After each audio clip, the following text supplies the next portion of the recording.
When you think of Hawaii, you usually picture a picture-perfect vacation getaway. But let's look at a stark contrast. While average tourists are maxing out their credit cards to finance a 5-day trip and hesitating over a $5 souvenir keychain, in another world, Hawaii is actually a closed-off fortress for the ultra-rich.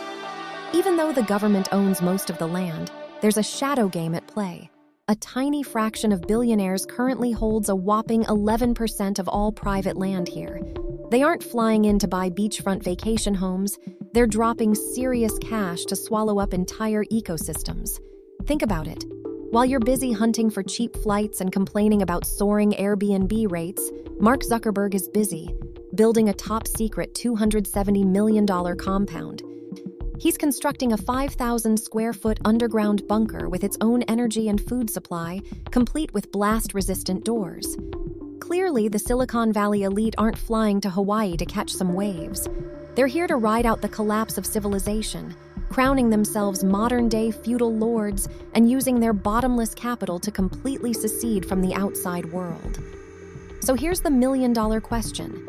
If you suddenly had tens of billions of dollars minted from the virtual world, like the internet, software, or social media, what would you buy in the real world? A fleet of flashy supercars? Or would you just casually buy an island and crown yourself king? Drop a comment with "buy cars" or "buy island" down below so I can see where your head's at. Today, we're going to dissect the 5 tech kings who are quietly carving up the map of Hawaii.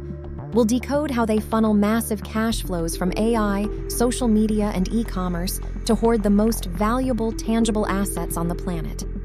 More importantly, we'll uncover the genetic blueprint that helps them create perpetual wealth, an empire that can never be wiped out. Let's dive in. To kick off our journey into these empires, we have to start with the most powerful name in Hawaii right now, Larry Ellison. If anyone has redefined the concept of private sovereignty in the 21st century, it's him. Larry Ellison didn't build his fortune on dirt. He amassed his massive wealth from something entirely invisible: data. As the co-founder of Oracle, he built an empire on software, cloud computing, and now AI, catapulting his net worth to an unimaginable figure, over $400 billion going into 2025. But here's the information asymmetry Ellison capitalized on. While the rest of the world is busy replicating lines of code and digital data, things that can be reproduced infinitely, he understood that land on a tropical island is finite. Source code becomes obsolete, but dirt never does. With that mindset, in 2012, Ellison pulled off a deal that sent shockwaves through the financial world, dropping $300 million to acquire 98% of the island of Lanai. Imagine absolute monopoly. On Lanai, Larry Ellison isn't just a landlord. He owns the water utility, the luxury Four Seasons resorts, the homes people live in, and even the only grocery store on the island. He is the ultimate choke point for everyday survival there. If you live on Lanai, almost every dollar you spend eventually funnels right back into one man's pocket. This massive expansion turned Ellison into a literal modern-day feudal lord. He turned Lanai into a massive living lab, test-driving sustainable energy solutions, high-tech agriculture, and ultra-luxury tourism models exclusively for the global elite. This is the golden era, where a single individual's power can completely reshape the landscape and trajectory of an entire territory. However, absolute control always has a breaking point. When one guy owns the water, the only newspaper, and all the utilities, the voice of the local community starts getting drowned out. There's an underlying simmering frustration as locals feel like renters in their own hometown. The risk of extreme monopoly is pushing the relationship between the king and his subjects into unpredictably tense territory. To put it in perspective, Ellison buying Lanai is like playing Monopoly in real life. The difference is, you aren't just buying a few hotels or railroads, you're buying the whole board, the dice, and the right to rewrite the rulebook. The real-world takeaway here? The asset conversion strategy. Larry Ellison was incredibly smart to funnel cash from a hyper-volatile, cutthroat industry like tech into the permanence of land. He turned dancing digits on a screen into coral reefs, forests, and real-world control. It's an expensive lesson for anyone looking to build a lasting empire. Don't just hoard cash, own the infrastructure the world is forced to use. If Larry Ellison is the feudal king monopolizing infrastructure, the second guy on our list is basically the wealthiest doomsday prepper on the planet. Enter Mark Zuckerberg, the founder of Meta. There's a bitter irony here. Zuck built his career and his multi-billion-dollar empire by creating a flat world, connecting billions of people through Facebook and Instagram. But once he reached the pinnacle of wealth, he used that exact money to buy absolute isolation. He hooked up the whole world, but is pulling out all the stops to disconnect himself from society behind a towering stone wall on the island of Kauai. Zuckerberg's power choke point lies in a massive 1,450-acre estate called Kulau Ranch.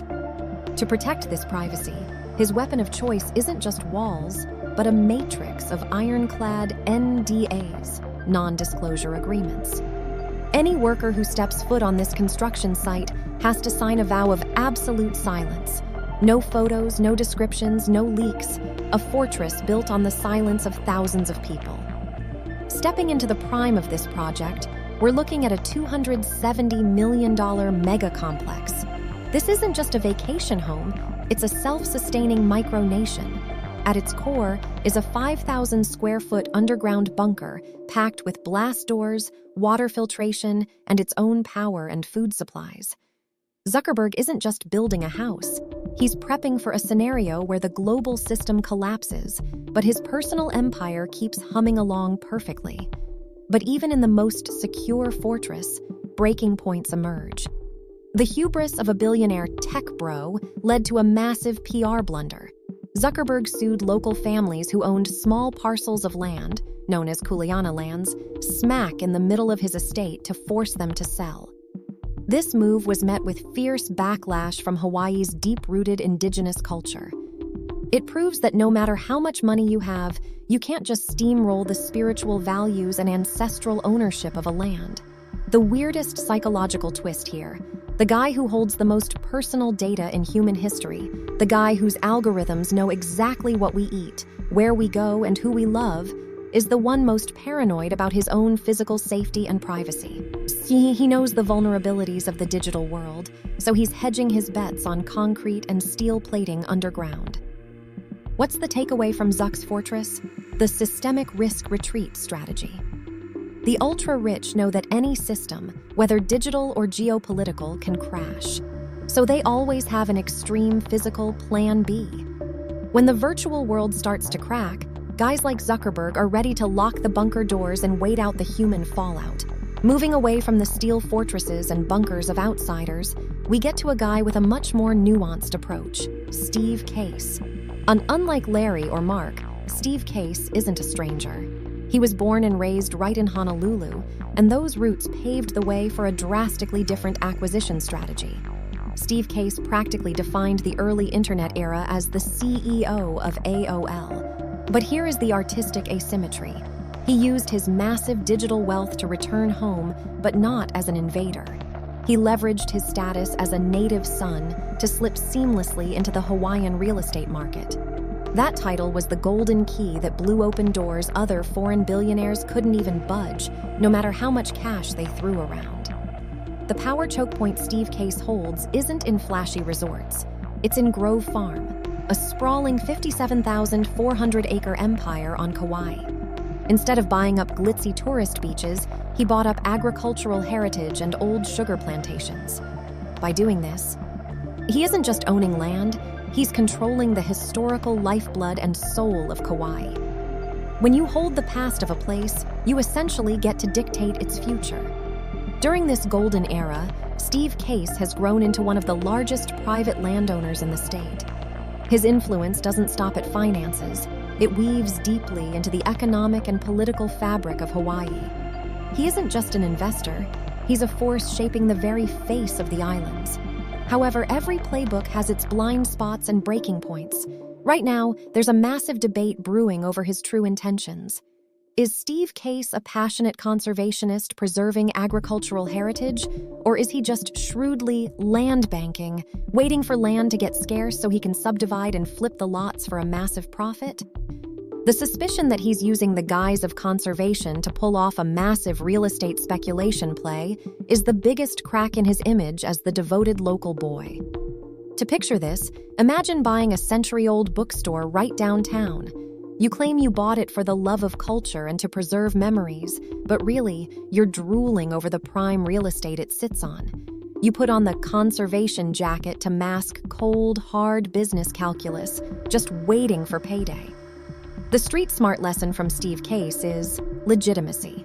In places with deep local pride and cultural identity like Hawaii, money alone isn't enough to make you king. To lock down power sustainably without sparking fierce pushback, you need to know how to localize yourself and wear the cloak of history. To own a place's future, you first have to prove you belong to its past. Leaving behind Steve Case's story of heritage and roots, we dive into a cold, highly pragmatic, and incredibly calculated financial strategy by Michael Dell. If you've ever used a Dell computer, you've chipped in to help this billionaire play one of the smartest real estate games in Hawaii. Michael Dell built his empire putting personal computers in homes worldwide through Dell Technologies. That's a world of hardware and parts that age out over time. But in Hawaii, he's playing a completely different game. By 2025, Dell dropped around $400 million to outright buy nearly 500 acres of land sitting directly underneath the Four Seasons Hualalai Resort, a property he already owned. This is the ultimate ground lease play, effectively turning him into a real estate toll booth. Look at the sheer cunning of this phase. Michael Dell didn't just want to own a hotel, he wanted to own the dirt underneath it. Why? Because a hotel degrades over time. Drapes tear, furniture goes out of style, and it takes millions to overhaul. But the dirt along the stunning Kona coast? That's immortal. While others are hustling in the service industry, Dell positions himself upstream, owning the foundational bedrock that no luxury service can exist without. The breaking point of this strategy, though, is glaring. Dumping a massive amount of capital into coastal real estate makes him entirely dependent on the luxury tourism cycle and the stability of Mother Nature. In a place like Hawaii, if a natural disaster hits the coast or a global economic crash stops the ultra-rich from traveling, these $100 million fixed assets instantly become completely illiquid. There's a fascinating psychological twist to Dell's thinking. He spent his whole life making money selling computers that depreciate year by year, even month by month. But then, he took that exact money to buy the one thing on Earth that never depreciates: dirt. He knows that while silicon chips get cheaper, land in Hawaii only gets more expensive. The real-world lesson Michael Dell leaves us with is the mindset of investing in infrastructure. Don't just hustle to be a great business operator on a piece of real estate. Learn how to be the guy who owns the real estate itself. When you own the platform, you aren't racing to keep up with market changes. You're the one collecting the toll from those changes. While other billionaires view Hawaii as a temporary safe haven or a strategic investment, Pierre Omidyar, the founder of eBay, took a completely different and highly sophisticated route. He's the rare name on the list of the state's richest who actually lives here full-time. And that presence has forged a type of power that raw money can never buy: soft power. Pierre Omidyar built the eBay empire on a core philosophy: connecting communities. He made billions by creating a platform where people could trust and trade with each other. When he got to Hawaii, he brought that exact genetic blueprint into his power play. Omidyar's weapons aren't towering stone walls or fortified bunkers like Mark Zuckerberg. His weapons are media and social networks. Through the Omidyar Network, and specifically the investigative news outlet Honolulu Civil Beat, he established an information and public opinion choke point. This is the golden era of soft power manipulation. When you own the most respected and influential investigative paper in town, while also being a massive donor to community projects, you build an invisible suit of armor around yourself. Almost no local politician or piece of legislation dares to directly cross a guy who holds both the community's purse strings and the media's megaphone. However, this absolute control also leads to a breaking point in trust. When media power starts interfering too deeply in Hawaii's political processes, locals start asking highly skeptical questions. Is Pierre Omidyar truly a dedicated philanthropist helping the island, or is he a godfather quietly pulling all the strings from the shadows? The line between helping and controlling becomes thinner than ever. To make this difference easy to visualize, imagine two guys moving into a new neighborhood. Mark Zuckerberg builds a massive barbed wire fence and hires armed guards for the gate. Pierre Omidyar, on the other hand, starts a radio station for the whole block. He funds the local block parties and secretly pays the HOA president's salary. So, who do you think is actually safer and more powerful? The guy isolated behind a wall, or the guy controlling the narrative of everyone around him? The real-world lesson here is profound. Media equals power.